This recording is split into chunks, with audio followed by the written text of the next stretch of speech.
Welcome back to my YouTube सेलेग्नाइट NEET channel.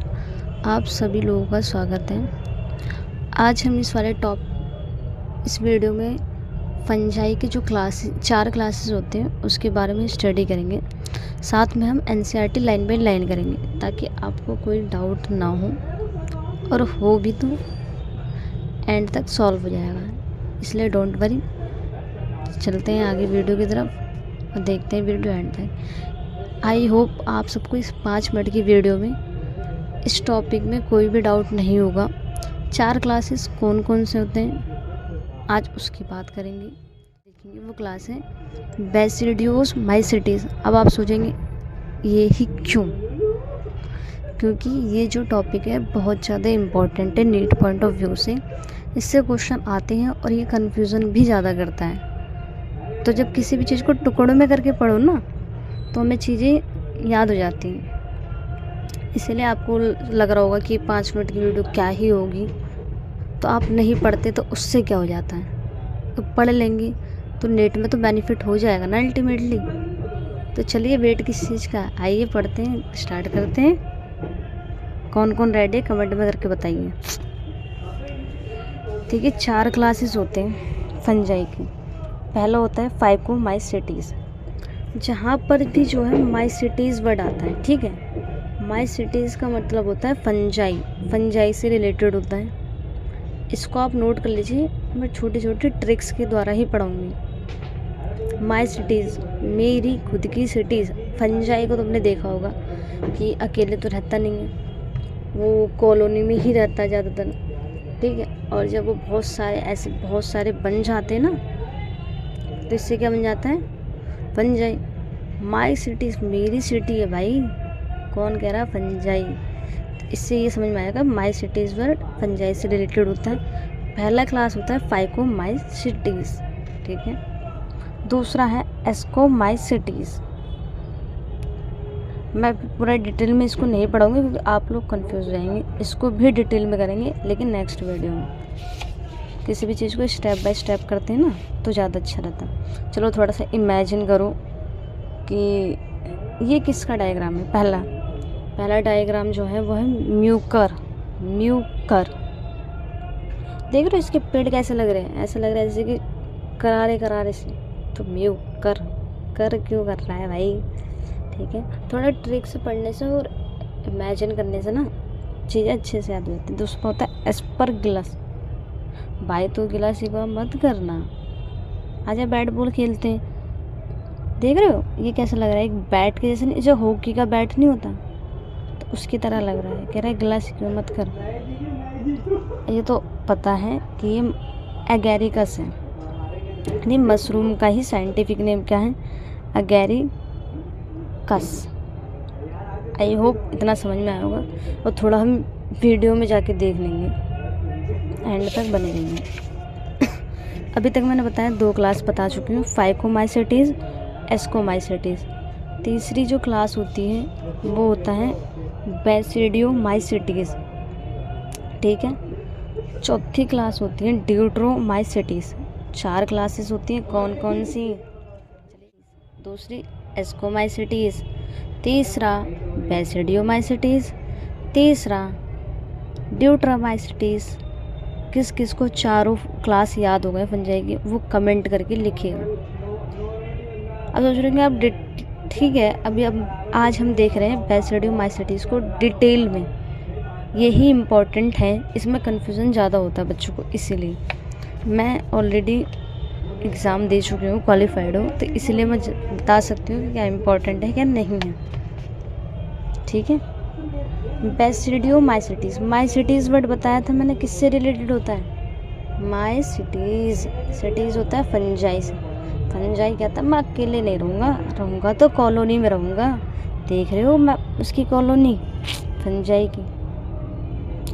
तो जो कॉमनली बेसिडियोमाइसीटीज होता है वो फॉर्म्स करता है बेसिडियोमाइसीटीज आर मशरूम्स ब्रैकेट फंजाई और पफबॉल। तो बेसिडियोमाइसीटीज के जो कॉमन फॉर्म्स होते हैं वो किस नाम से जाने जाते हैं? जैसे आपका भी नाम है घर पे, ठीक है, तो आप जो स्कूल में रियल नाम है ज़रूरी थोड़ी घर पे भी वही नाम है, नहीं ना, घर पे कॉमन नाम है। तो वैसे ही जो बेसिडियोमाइसीटीज़ हैं उसको उसके बहुत सारे फॉर्म्स होते हैं, लेकिन जो कॉमनली जाना जाता है वो कौन कौन से होते हैं? मशरूम्स, ये रहा मशरूम, ब्रैकेट फंजाई और पफ बॉल्स, 3 होते हैं। इसको रूम, अब देख लो मस मतलब मान लो मुस्कान नाम की एक लड़की है, ठीक है, मुस्कान में मस आ रहा है, मुस्कान कह रही है आज तो मैं मशरूम ही खाऊंगी, ठीक है। तो मम्मी पूछती हैं कि कैसे मशरूम चाहिए, तो लड़की वो कहती है मुझे ब्रैकेट फंजाई वाले। और फंजाई क्यों बोला? क्योंकि फंजाई तो तुम्हें पता है ना, एक कॉलोनी बना रहा है। अब ये तुम्हें कैसा लग रहा है? बॉल की तरह लग रहा है ना। तो मुस्कान ने बोला कि आज मैं मशरूम खाऊंगी। तो मम्मा ने बोला ठीक है, कौन सा? तो उसने बोला ब्रैकेट, ब्रैकेट फंजाई। फंजाई क्यों? क्योंकि ये पफ बॉल के जैसे लगता है, ठीक है। आई होप ये ट्रिक याद हो गई होगी। ट्रिक से चीज़ें याद होती हैं एक दो बार। मशरूम हो गया, ब्रैकेट फंजाई हो गया और पफ बॉल्स हो गए, ये ग्रो कहाँ करते हैं? तो ये सॉइल में करते हैं। लॉक्स, लॉक्स पता है क्या होता है? जैसे लकड़ी का ये नहीं होता, बहुत सारी लकड़ी को जब एक साथ रख देते हैं उसका वो बोलते हैं गट्ठा बना देते हैं। जैसे एक पेन है, हमने कई सारे पेन एक साथ रख दिए तो ये क्या बनेगा? वो तो बन गया। तो इसी को बोलते हैं लॉक्स। तो कहाँ ग्रो करता है? सॉइल में करता है, ये रहा सॉइल। लॉक्स पे करता है, ट्री स्टम्प्स पे करता है, पेड़ पे, ठीक है। And in living plant bodies, जो प्लांट बॉडीज़ होती है ना, प्लांट तुम्हें पता है कैसे होती है? लिविंग होती है ना। तो प्लांट तो लिविंग्स में आते हैं। अगर इसको पढ़ना तो इकोसिस्टम में पढ़ेंगे हम अच्छे से। तो लेकिन अब किसके तरह? एक पैरासाइट के जैसा। पैरासाइट क्या करता है कि ये मान लो पैरासाइट है और ये तो किसी भी बॉडी पर रहता है, उसी से खाना लेता है, उसी से फूड कंज्यूम करता है, उसी को हार्म भी करता है। पैरासाइट्स का मतलब हो गया कि एक को बेनिफिट होगा और एक को नुकसान होगा। अब भाई जो रह रहा है किसी की बॉडी पे तो उसको तो बेनिफिट ही है ना, उसको क्या नुकसान है? लेकिन जिसकी बॉडी पे रह रहा है उससे उसका तो फूड ले रहा है, शेल्टर ले रहा है। तो ओवरऑल पैरासिटिज्म में क्या होता है? एक को फ़ायदा होता है, एक को नुकसान। तो प्लस का मतलब हो गया बेनिफिट, माइनस का मतलब हो गया हार्म, ठीक है। आई होप 2 पॉइंट्स क्लियर होंगे। एग्जाम्पल जैसे इसमें होता है रस्ट एंड स्मट्स। रस्ट होता है जब वीट पे लगता है, ठीक है। The mycelium is branched and septate. अब इसे जब मैं थोड़ा सा और क्लैरिफाई करूँगी ना फंजाई के बारे में, तब बताऊँगी कि माइसीलियम क्या होता है। तो ये देखो, ब्रांच्ड का मतलब क्या होता है? ब्रांच्ड का मतलब होता है जैसे कि आपस में जाल बना लेना, जैसे जाल बन जाते हैं ना, तो उसे क्या बोलते हैं? ब्रांच्ड। और ये सेप्टेड भी क्यों बोल रहे हैं? देखो सेप्टेड का मतलब हो गया यहाँ पर उलझे हुए। अब ये तुम्हें क्या सुलझे हुए लग रहे हैं? नहीं, ये है और ये है, ये है, ये सारे एसेप्टेट हैं, ठीक है। ये एसेप्टेट है और ये कैसे है? सेप्टेट है, यानी कि ब्रांच्ड फॉर्म में है, उलझे हुए हैं, इसको याद रखना। अपने से एक साथ इमेज भी लगा दूंगी, ठीक है, जिससे और क्लियर हो जाएगा। सेप्टेट क्या होता है? Branched and septate. The asexual spores are generally not found. तो बेसिडियोमाइसीटी तुम्हें पता होगा कि 2 होते हैं, ठीक है। एक सेक्सुअल होता है और जो है एसेक्सुअल होता है। एसेक्सुअल का मतलब होता है कि जब दोनों पेरेंट्स होते हैं विद इन एक में ही होते हैं। और इसका मतलब होता है कि जब both parents are separate, like mammals के अंदर होता है ना, मैमल्स के अंदर होते हैं बोथ पेरेंट्स सेपरेट। तो एसेक्सुअल स्पोर्स जो होते हैं जनरली वो फाउंड नहीं करते, कहाँ पर? बेसिडियोमाइसीटीज़ में। बट वेजिटेटिव रिप्रोडक्शन होता है। अब इस बेसिडियोमाइसीटीज में क्या है कि एसेक्सुअल स्पोर तो नहीं मिलते, लेकिन जो वेजिटेटिव रिप्रोडक्शन होता है, वेजिटेटिव रिप्रोडक्शन जो है वो एसेक्सुअल का ही पार्ट है। तो ये फ्रैगमेंटेशन के द्वारा होता है। फ्रैगमेंटेशन का मतलब बताती हूँ मैं।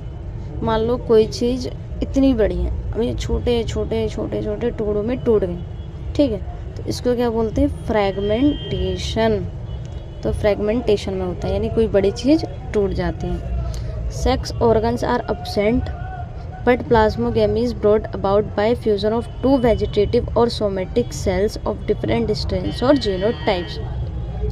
तो जो सेक्स ऑर्गन्स होते हैं वो क्या होते हैं? इसमें अब्सेंट होते हैं, ठीक है, लेकिन प्लाज्मोगेमी, गैमी का मतलब होता है मैरिज, गैमी का मतलब हो गया मैरिज, प्लाज्मो का मतलब हो गया सेल है, सेल के अंदर ये न्यूक्लियस होता है, ये साइड साइड में क्या होते हैं? ये प्लाज्मा होते हैं। तो जब प्लाज्मा मिलते हैं ना, उसको बोला जाता है प्लाज्मोगेमी। ठीक है, मुझे खांसी आ रही है इसके लिए सॉरी।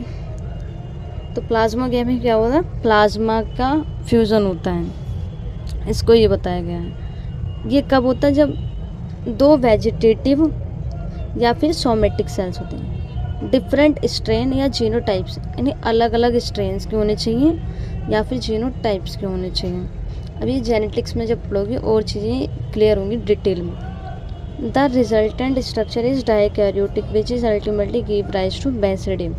अब क्या हुआ? जब दो चीज़ें एक साथ मिल गई, ठीक है, क्योंकि ओवरऑल क्या हो रहा है? टू वेजिटेटिव, किसका?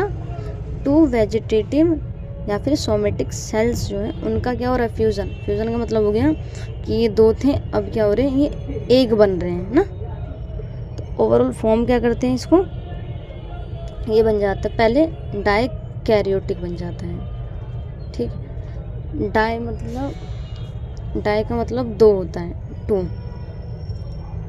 डाइकैरियोटिक, पहले अलग अलग थे, अब डाइकैरियोट बन जाते हैं। और इसको क्या बोलते हैं? इसको ही बोलते हैं बेसिडियम।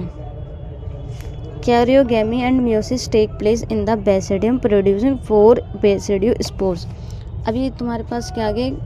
बेसिडियम आ गया, ठीक है। ये रहा बेसिडियम। कैरियोगेमिक, कैरियो का मतलब होता है न्यूक्लियस, मैंने बताया भी, सेल है, सेल के अंदर ये न्यूक्लियस है, ठीक है। अब ये न्यूक्लियस जब फ्यूज़ करते हैं, कैरियो, कैरियो का मतलब न्यूक्लियस, गैमी का मतलब मैरिज होना, तो जब न्यूक्लियस में जो मियोसिस, मियोसिस का मतलब होता है जब एक पेरेंट से 4 सेल्स बनती हैं, ठीक है, यानी पेरेंट्स डिप्लॉयड है 2n, तो उसकी जो प्रोजेनी है वो क्या बनेंगी? हैप्लॉइड, यानी कि nn बनेगा। ये cell cycle and cell division में देखने को मिलेगा पूरा प्रोसेस। अब ये जो कैरियोगेमी और मियोसिस होता है, ये होता क्यों है? ताकि प्रोड्यूस कर सके 4 बेसिडियोस्पोर्स। यहाँ पर देखो अभी बताया गया है कि मियोसिस क्या होता है कि जब वो 4 में डिवाइड होता है, ठीक है, तो पेरेंट्स डिप्लॉयड हैं 2n, तो वो क्या बन गए? हैप्लॉइड बन गए, प्रोजेनी। तो ये बन गया ना, डाइकैरियोटिक था, डाइकैरियोटिक का मतलब 2n। The basidiospores are exogenously produce on the basidium. तो जो बेसिडियोस्पोर्स हैं वो कैसा प्रोड्यूस होता है? एक्सोजेनियसली। इसको ध्यान में रखना पड़ेगा क्योंकि ये इसका इम्पोर्टेंट है। एक्सोजेनियसली प्रोड्यूस होता है बेसिडियोस्पोर्स। किस पे प्रोड्यूस होता है? बेसिडियम पे। बेसिडियम सिंगुलर है, जहाँ जहाँ यूएम आ जाए, यूएस आ जाए, ये क्या होता है? इसका मतलब सिंगुलर, सिंगुलर होता है, ठीक है। और बेसिडिया क्या है? बेसिडिया जो है वो प्लूरल है। Got it? हाँ जी। मोटिवेशन भी दूंगी मैं, क्योंकि बिना मोटिवेशन के काम नहीं हो सकता। पढ़ तो हर कोई रहा है, लेकिन इनर मोटिवेशन भी चाहिए होती है, जो कि बिना उसके नहीं होती। सम कॉमन मेंबर्स आर, कुछ एग्जांपल्स हैं बेसिडियोमाइसीटीज़ के, हम पीछे देख कर आए हैं अभी। ये क्या है? एगेरिकस, एगेरिकस का ही कॉमन नाम क्या है? मशरूम। तो ये रहा ना मशरूम। अस्टिलेगो, अस्टिलेगो जो है वो इसका कॉमन नाम क्या है? Smut, smut. पक्सीनिया, पक्सीनिया का कॉमन नाम क्या है? Rust fungus. देखो, उससे सम डिस्टेंस रखो, उससे सम डिस्टेंस रखो। उस और सम, उस मतलब अस्टिलेगो, इसमें मतलब स्मट, और दूसरा तो याद हो जाएगा पक्सीनिया, पक। अब वैसे भी रैट जब पीछे पीछे आता है लोग कहते हैं ना भाग भाग भाग, पक पक पक पक, ठीक है। तो पक्सीनिया का क्या हो जाएगा? रस्ट, उस स्मट। आई होप ये वीडियो आपको अच्छी लगी होगी। इसके साथ वीडियो को एंड करते हैं, मिलते हैं आपको नेक्स्ट वीडियो में। इसके जो और पार्ट्स हैं, 3 क्लासेस बचे हुए हैं, नाम बताएंगे? एस्कोमाइसीटीज़, फाइकोमाइसीटीज़, एस्कोमाइसीटीज़ और ड्यूट्रोमाइसीटीज़। ये मैंने इसलिए करा है क्योंकि इम्पोर्टेंट था। आपको और वीडियो के लिए नेक्स्ट वीडियो में अच्छी क्वालिटी के साथ और मिलेगा, इसलिए नेक्स्ट चैनल को सब्सक्राइब कर लीजिए, लाइक करिए, कमेंट करिए और बच्चों को जोड़िए साथ में यहाँ पर। Bye bye.